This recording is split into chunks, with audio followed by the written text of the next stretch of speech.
खुतबा number 17। अमीरुल मोमिनीन हजरत अली अलैहिस्सलाम अपने इस खुतबे में इरशाद फरमाते हैं, ये खुतबा उस मकाम पर दिया गया जब मदीने में आपकी बैत हुई। आप फरमाते हैं, मैं अपने कौल का जिम्मेदार और उसकी सेहत का जामिन हूं। जिस शख्स को उसके दीदाए इबरत ने गुज़श्ता उकूबतें वाज़े तौर से दिखा दी हों, उसे तकवा शुबहात में अंधाधुंध कूदने से रोक लेता है। तुम्हें जानना चाहिए कि तुम्हारे लिए वही इब्तिलाआत फिर से पलट आए हैं जो रसूल सल्लल्लाहु अलैहि वसल्लम की बेइज्जत के वक्त थे। उस जात की कसम जिसने रसूल सल्लल्लाहु अलैहि वसल्लम को हक व सदाकत के साथ भेजा, तुम बुरी तरह तहोबाला किए जाओगे और इस तरह छांटे जाओगे जिस तरह छलनी से किसी चीज को छाना जाता है, और इस तरह खलत मलत किए जाओगे जिस तरह चमचे से हंडिया, यहाँ तक कि तुम्हारे अदना आला और आला अदना हो जाएंगे। जो पीछे थे आगे बढ़ जाएंगे और जो हमेशा आगे रहते थे वो पीछे चले जाएंगे। खुदा की कसम, मैंने कोई बात पर्दे में नहीं रखी, न कभी किस बयानी से काम लिया। मुझे इस मकाम और इस दिन की पहले ही से खबर दी जा चुकी है। मालूम होना चाहिए कि गुनाह उन सरकश घोड़ों के मानिंद हैं जिन पर उनके सवारों को सवार कर दिया गया हो और बागें भी उनकी उतार दी गई हों और वो ले जाकर उन्हें दोज़ख में फांद पड़े।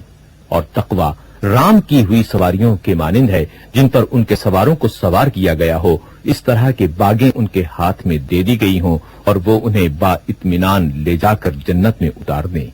एक हक होता है और एक बातिल, और कुछ हक वाले होते हैं कुछ बातिल वाले। अब अगर बातिल ज्यादा हो गया तो ये पहले भी बहुत होता रहा है, और अगर हक कम हो गया तो बसा औकात ऐसा हुआ है और बहुत मुमकिन है कि वो इसके बाद बातिल पर छा जाए। अगरचे ऐसा कम ही होता है कि कोई चीज पीछे हटकर आगे बढ़े। इसी खुतबे का एक हिस्सा ये है। अमीरुल मोमिनीन अलैहिस्सलाम अपने इस खुतबे में इरशाद फरमाते हैं, जिसके पेश नजर दोज़ख व जन्नत हो, उसकी नजर किसी और तरफ नहीं उठ सकती।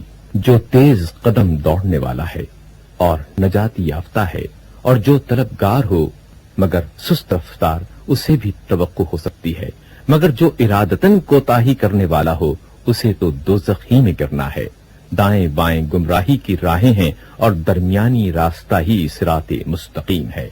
इस रास्ते पर अल्लाह की हमेशा रहने वाली किताब और नबुव्वत के आसार हैं। इसी से शरीयत का निफाज व इजरा हुआ और इसी की तरफ आखिरकार बाज़गश्त है। जिसने गलत इदा किया वो तबाह व बर्बाद हुआ, और जिसने इफ्तरा बांधा वो नाकाम और नामुराद रहा। जो हक के मुकाबले में खड़ा होता है तबाह हो जाता है, और इंसान की जेहालत इससे बढ़कर क्या होगी कि वो अपनी कद्र मंजिलत को ना पहचाने।